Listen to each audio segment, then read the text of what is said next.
Hi, this is KD Estrada and these are my artist notes.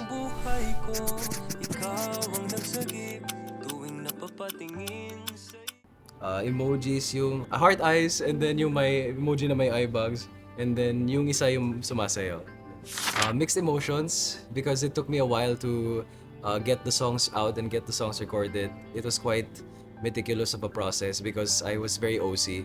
I had to record one of the songs parang 3 times, which is Ikaw ang Simula. That one to be perfect. And then, ewan ko, it was just a hard time din in my life kasi last year, 2025, I was juggling college, I was juggling work. So, I would go to class and then I would record din a song at night. And in the middle of it, I would magsasubmit ako ng mga outputs ko. And I was just so happy that I got the album out in the time na I was struggling a bit, lalo na sa education side.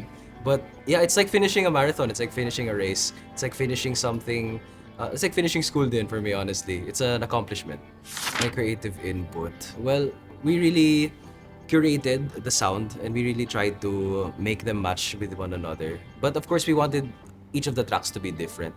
So me and Kuya Rox, of course, we talked about it and I think maganda naman yung kinalabasan. Hardest to record. I'll start with the hardest. The hardest to record for me was Ikaw ang Simula because I had to go back 3 times to record that one. Because it takes a lot out of my voice. Medyo mataas siya. And then, the easiest and the most fun to record for me was Sala. Like, it's a medyo rappy yun. And that was very fun to record lang. Super gaan. Particularly hard. Definitely balancing my school life and then balancing the recording of the album. Because parang there was like a deadline to when I should record the album and then there were also deadlines sa mga class ko. But I'm just happy din kasi yung mga naka-argue ko na prof, naging worth it din. Favorite song out of the whole album? It's between Ikaw ang Simula or Stay. But I'm leaning towards more Ikaw ang Simula. I really like Ikaw ang Simula because it's parang it's me. It's kind of like me. Then yung sound niya, it's me but it's a bit new. It's more polished, it's more mature din.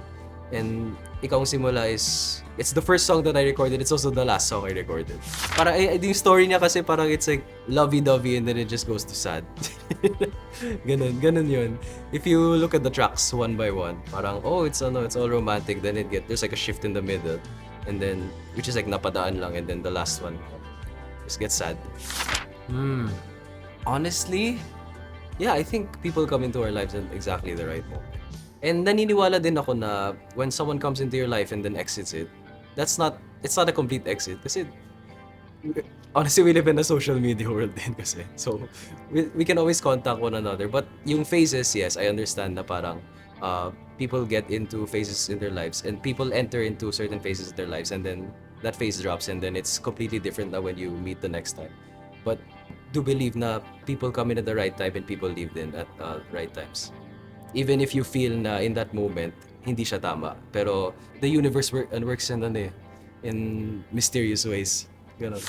I think it's, well, of course, it depends on the two people and if they're willing to commit or if they're willing to give that love to one another. But I think, I really do believe na love is a choice. It's not just a feeling. Kasi when you love, it's everything. You put in the work, you put in the effort, you put in the consistency. And I think that's the one that will determine if both of you will really stay together and you try again. Well, definitely my fam. Not just one person, but definitely my family. They've always been there. And kahit na kakaaway ko sila or nakaka-argue ko sila, at the end of the day, they're my family and we know each other and we're giving each other love, we're giving each other support. And we all just want what's best for each other. Ako, yung motto ko ngayon, tuloy pa rin ang buhay. No matter what. No matter what hardship goes through in your life, heartbreak, whatever, tuloy pa rin ang buhay. And there's so many things to be alive for. There's so many things to live for. And there's so many things to experience that you haven't experienced yet. So I think that's the thing that keeps me going. There's so much that I haven't done in my career in my early 20s and in my life that I think I should go through. Definitely traveling. Kasi traveling will really show you a person's true side. You know what I mean? Kasi yung recently nag-travel ako with my Bagets boys. Nag-long drive kami. Ang saya. Yeah, sorry. Bagets boys meaning na people I worked with from Bagets the Musical. Ayan. So that's Jeff Moses, Tomas, Miko Chua. And ang saya lang nila kasama. And I can really feel na parang brothers kami. Kasi I got a bit scared kasi what if ibang ugali sila when we travel. Pero hindi. Whatever brotherhood we had, it just stayed. And even if we had a bit of trouble like navigating these things, navigating yung traveling namin, we just kept our cool lang and we just tried to get to where we are. Ganun. So I think traveling is one of the things that will really show a person's true self. Yeah, definitely. Actually, yung answer na to, I don't think ma-expect ng mga tao. But yung husband ng mom ko sa Bagets the Musical, his name is Steve Cad. Steve Cad, he's 71 but he looks like 48. That was very mind-blowing to me when I asked him his age. And then I asked him, so what's the secret, Tito Steve? Sabi niya, just carpe diem. Just live life to the fullest. Why he looks so young, why he's so happy, why he's living life and he's having so much fun with life. I think we tend to overthink things and we tend to go through life with anxiety. But him, he just goes with it. Just goes with the flow. So I think ngayon, go with the flow lang ako. That really changed my perspective.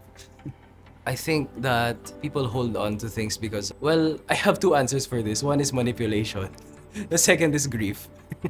Kasi yung isa, yung manipulation is parang you get psychologically trained to do something for this person and then parang the pattern just keeps repeating. But yung grief naman, I think grief is just you're grieving kahit kayo or kahit nananakit kayo, you can grieve that relationship because you feel na nung una okay kayo tapos biglang what changed and you grieve that. I think we as people, we tend to miss things that give us comfort, that give us leisure or pleasure in our lives. But yeah, I think that's the reason why. But I think when things get rough na, kunwari sa relationship, I think really people should search for healthier things. I think people should search for things that will help them grow. Could be the fault of the other, it could not be, but yun lang naman.